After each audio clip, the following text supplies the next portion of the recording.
Ola Electric presents Green Bharat, an initiative by Network18. India is on the brink of a green revolution, paving the way to becoming a global leader in electric mobility. To explore this journey and help chart the road ahead, policymakers, industry pioneers and sustainability advocates gathered at the Ola Electric and Network18 Green Bharat initiative held in the national capital. The initiative offered a platform to celebrate innovation, sustainability and chart India's road to green. A power-packed discussion titled India for the World, unpacking India's cell and battery ecosystem, highlighted India's critical role in the global EV landscape. You know, unpacking battery ecosystem of this country is a very hot topic right now. And at the outset, the problems that seem to be plaguing us, to begin with, are raw material dependency, lack of a skilled labor force, and high initial investment costs. Can a nation like India, can we compete with China and the US on the international stage at some point when it comes to EV battery manufacturing, if not in economies of scale, then through IPs? I think it's an important part, considering that the value chain is very high on the entire vehicle side. I think we've done the first part, which is making packs. The second is we're getting raw materials in and making cells. I think that's also easy. A lot of companies are coming out. That's doable on this front.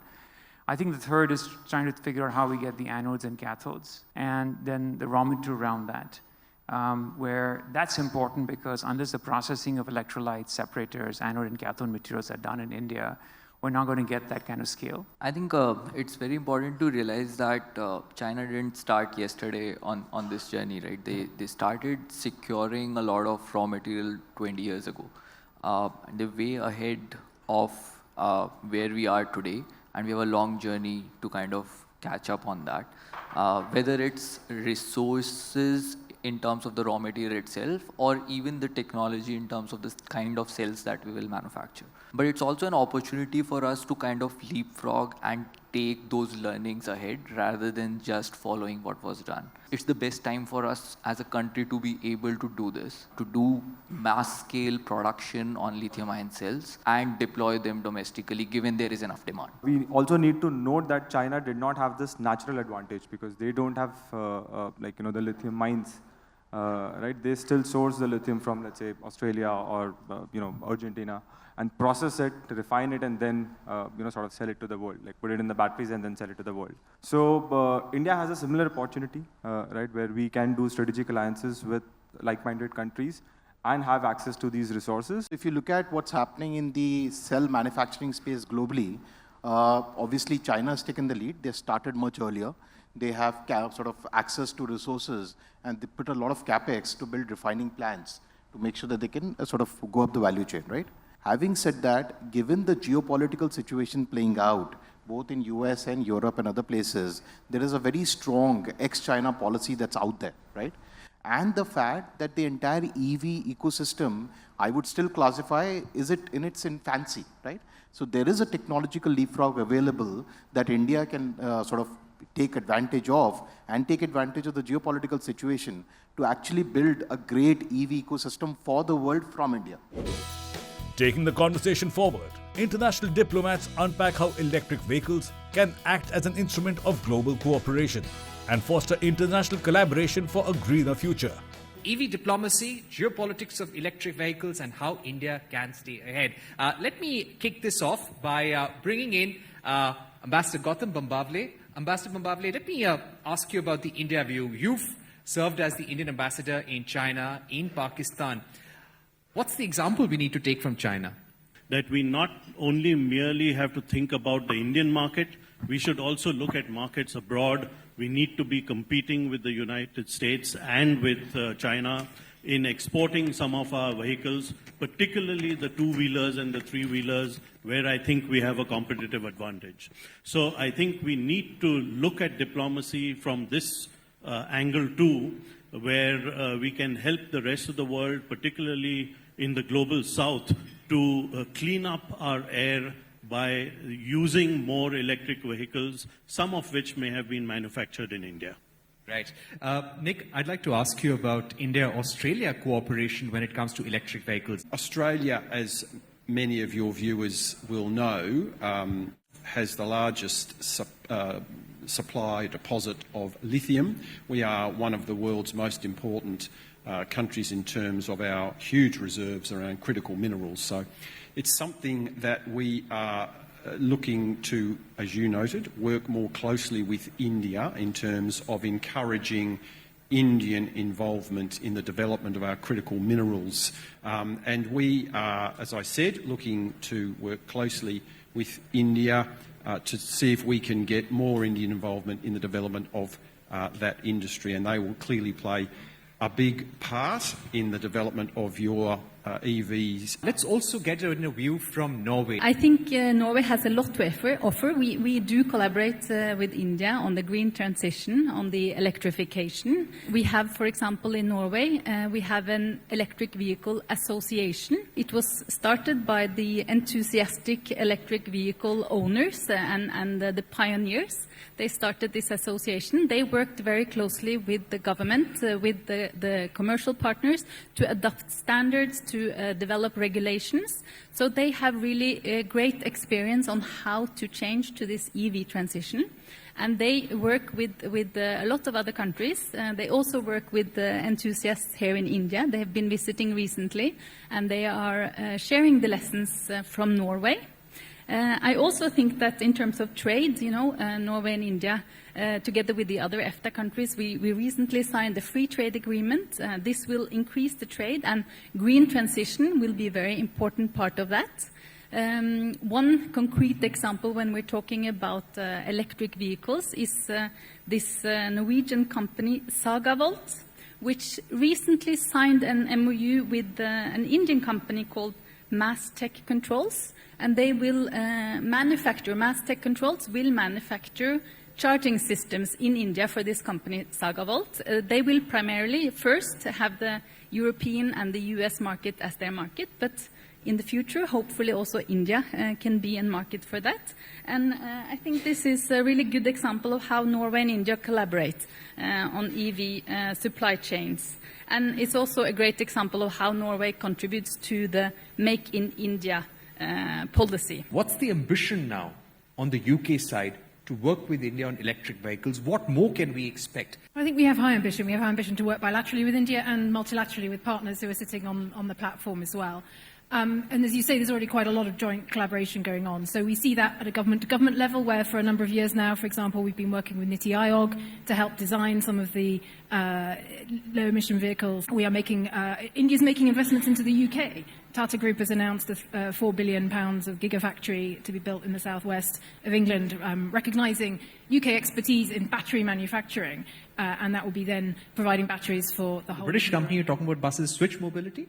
Switch Mobility? Green Cell Mobility. Okay. That's right. And it's one of the big, and they're running a platform, something like 8,000 buses now across India. So we have really high ambition. We're doing a lot already. We want to do more. Cedric, we would like to ask you about India-African Union collaboration on EVs. Do you think India, as a large automotive manufacturing destination, can be a reliable supplier when we speak about diplomatic aid to countries in the African Union? I think that India and Africa can collaborate in a number of areas, not only in terms of aid and the provision of these e-vehicles, but more importantly in ensuring that Africa benefits from the critical minerals which it owns. 30% of critical minerals is located in southern Africa, for example. Now, as recently as September, the IPSA ministers issued a declaration, and they did indicate there that the country of source where these minerals are found should also benefit and form part of the value chain.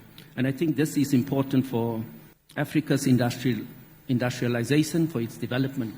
So I think as countries of the South, we should work collaboratively to ensure that all of us benefit from this energy and from this transition, and to address the global challenge of decarbonizing the the global economy. Laghu, I'd like to get in a view from the World Bank. It's very important for government to provide the infrastructure, invest hugely in the infrastructure, be it power infrastructure or the charging infrastructure or through the subsidy, so that some confidence should come into the market. Because unless the vehicles will come into the market, how will the ecosystem will understand the performance of the those particular vehicles? That started happening. Now what is the way forward? We have reached at their level. So Bird is talking about our fascinating story of the e-bus, what India has done. You know, we, through the aggregation, through those grand challenge model, which in such a complex country with a 3 level of, I would say, democracy, we achieved that kind of a grand challenge in the aggregation, reduce the total cost of ownership buses by 30% in 2 years of time, you know, even without subsidy. So that's the fascinating story which we are creating. Now, what is the way forward? The way forward would be we need to create an instrument, de-risking instrument, where each 1 rupees of the government can unlock the 10 rupees of the commercial banks. Ola Electric presents Green Bharat, an initiative by Network18. Green Bharat, an exclusive initiative by Ola Electric and Network18, garnered support from Union Minister Piyush Goyal, who has been instrumental in shaping India's path towards a sustainable future. Thank you, Piyush ji, for gracing this occasion. This very important initiative of the Network18 group on e-mobility, on EVs. So let me start off by saying you've been vocal in saying, you've said in the past, the entire EV vehicle ecosystem needs to, because it's one of the emerging industries of the future, India needs to be a leader, it needs to move to India. I know you have a passion for quality also. How do you think it can be done? Does it need incentives? Does it need subsidies? What are the government steps? The subsidy is also something which you love to talk about. Yeah.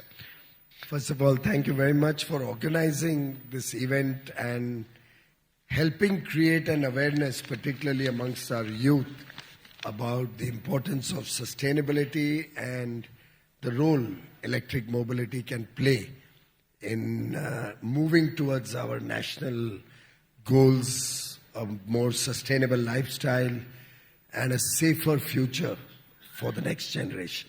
Electric vehicles don't need the very complicated ICE engine. The rest of the shell and everything is almost the same.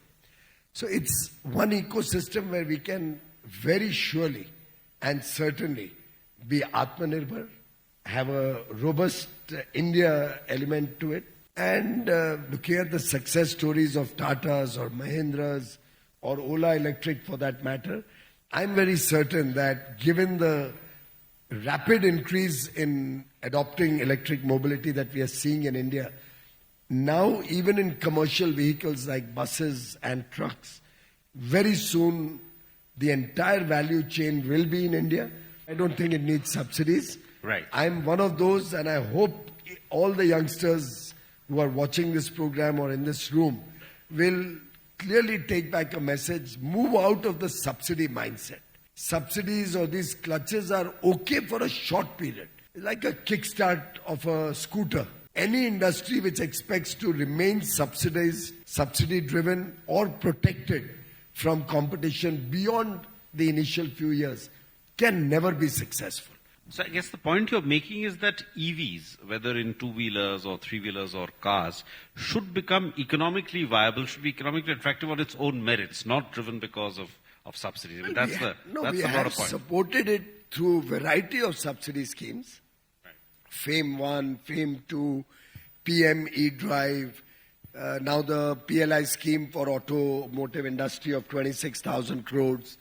We have the advanced chemistry cell manufacturing support for 50 gigawatt hour worth, I think, 18,000 crores. So we've had a significant amount of kick-starting the ecosystem. Right. But let's not make that permanent. So are you satisfied with the response of the industry to the PLI schemes for battery manufacturing and so on? I think there's been very good response. These are new areas. Not any and everybody can do it. But I believe that the response has been good. The adoption and absorption of new technologies has been quite fast. And I'm very confident that in the days to come, literally the way things are going, the two-wheeler industry will, two and three-wheeler will certainly move into 100% electric phase. At today's prices, frankly, even buses, trucks, passenger vehicles, all of them are economically viable to buy electric, particularly since the operating cost becomes almost zero. One thing I wanted to, especially, America has increased the tariffs on EVs from China, EV exports to China to more than 60%. Europe has also imposed high tariffs on EV exports from China. What kind of an opportunity do you think it gives to Indian EV makers? I was seeing some of the electric vehicles that India now manufactures. They were on display in one of our programs for the German business delegation that had come in. I'm also next week going to be seeing Mahindra's new car, which I believe is very smart. Yeah. Ola has come out with some beautiful options. I see TVS and Bajaj, all of them coming out with really very smart and very beautifully designed international world-class vehicles. My sense is that we have to be bold about it. Not only the domestic market, which we must try to capture, but each of these manufacturers of electric vehicles should quickly also look at capturing world markets. My concern very often is that we get into a cocoon with such a comfortable situation, large domestic market, that we don't ever try to foray out. I believe if they were to look at the export market more aggressively, they could improve their own economies of scale, going for much larger factories, much larger scale of production, and become even more competitive, both domestically and internationally. So I would think with the wonderful products India makes, we should not let any market go. We should be much more aggressive in the marketplace, international market. Driving the sentiment of making India a global leader in EVs, Bhavesh Agarwal, founder Ola, joined in for an engaging conversation on how Ola Electric is working towards transforming electric mobility in India. Bhavesh, one pertinent point that came up in both Union Minister Piyush Goyal's fireside chat as well as Nitin Gadkari's fireside chat is they believe that the EV industry should get out of the subsidy mindset. I wanted to get your thoughts on this because if you look at China, their subsidies continued for many more years. Here we are sort of thinking about pulling the plug on FAME, after, FAME 1, FAME 2. But for this industry to grow, to kind of make those strides, what is your own view on subsidy? Chandra, I agree with what the ministers have said, and I think they've also said it in a nuanced way, which is that the government firstly has been very thoughtful and progressive when it built a incentive framework for the EV industry. And there are multiple layers of incentives for multiple types of value add. To the average consumer, there is the FAME or the PM E-Drive scheme, which is tapering off. It's been tapering off for the last 2-3 years. And like I've said this in the past, that I actually feel it should go away. Consumers don't need any EV subsidies now. And the government has a 1.5-year-old roadmap for the PM E-Drive subsidy, and after that it will go away. Then there are subsidies like which are more incentives, the PLI schemes, which I believe are still required to encourage more and more localization and more local manufacturing of EV and components. And we are actually the biggest investor across both the PLI schemes, PLI for EV and PLI for lithium cell. So we're the biggest investor. We have the biggest capacity installed across both these schemes. And the government, again, like I said, has been very thoughtful in bringing out these schemes. And now there is talk about potentially bringing PLI for cell components, just like we have PLI for EV components. So that theme of PLI incentives for localized manufacturing of components, I think, is a strategic theme which we should continue, and the government has shown very clear interest to double down on that. I also want to on this topic step back a bit and share the bigger picture of how Green Bharat is very strategic for India's India's journey towards Viksit Bharat. If you look at our generation, Chandra, and you and I are similar generation, like most of the people in the audience, I presume. For our generation globally, the biggest challenge is going to be climate change. Right. The world is trying to come to terms with climate change. People in the western parts try and leverage their strengths in supply chains or financial markets to lecture our country sometimes. Like the Honorable Minister said that, we have to continue with coal, but our long-term vision is to go towards a cleaner power grid also. For the world to combat climate change, it can't do it without India. India is 20% of the world's population. And not just that, India is a great leader of the global south, politically as well as technologically, as well as in terms of how consumers behave, the cost structures. India is a great microcosm and leader for the global south. So like in the West, you have iconic companies like Tesla, etc., solving for climate change. All of that included, even China included, is largely 1 billion people out of the 8 billion people. So for the world to achieve a sustainable climate paradigm, India has to electrify. India has to make its grid green. And, in that sense, India will be building products and technologies for the rest 7 billion people in the world. That's the scale of opportunity we have in front of Green Bharat. So in the near term, we are incentivizing, etc., but the strategic objective of the whole ecosystem is that we have to make the world's largest EV hub in India, from product manufacturing, EV components, lithium cells, the whole chain. And that's where Ola Electric is actually the leading company across the whole chain, setting up these kind of capabilities and technologies in India. Give us an update on your product portfolio, Bhavish, in terms of the Ola motorcycle and any rethink on the four-wheeler plans. The next year is going to be the year of product for Ola Electric, Chandra. So this whole year we've been focused on consolidating our operations, making them more efficient, and also engineering the product and behind the scenes. Next year you will see in 12 months we will launch maybe one product a month. And our motorcycles are going to be out around March. Our next generation scooters are going to be out before that. Our auto rickshaws are going to be out maybe in the middle of the year, and then more high-end motorcycles towards the end of the year. And once, our focus right now is to build these 2- and 3-wheeler products. Like I said, India is the biggest market for these small mobility products. And, you'll be surprised, and the audience will be surprised to realize, and maybe some will know, that 2- and 3-wheelers in India consume more petroleum than 4-wheelers in India. So for India's macroeconomic advantage, for India's pollution to get better managed, all of it, electrifying the 2- and 3-wheelers is a very central piece in the whole puzzle there. Right. As we wrap up, Bhavish, it's been a few months since, Ola Electric went public.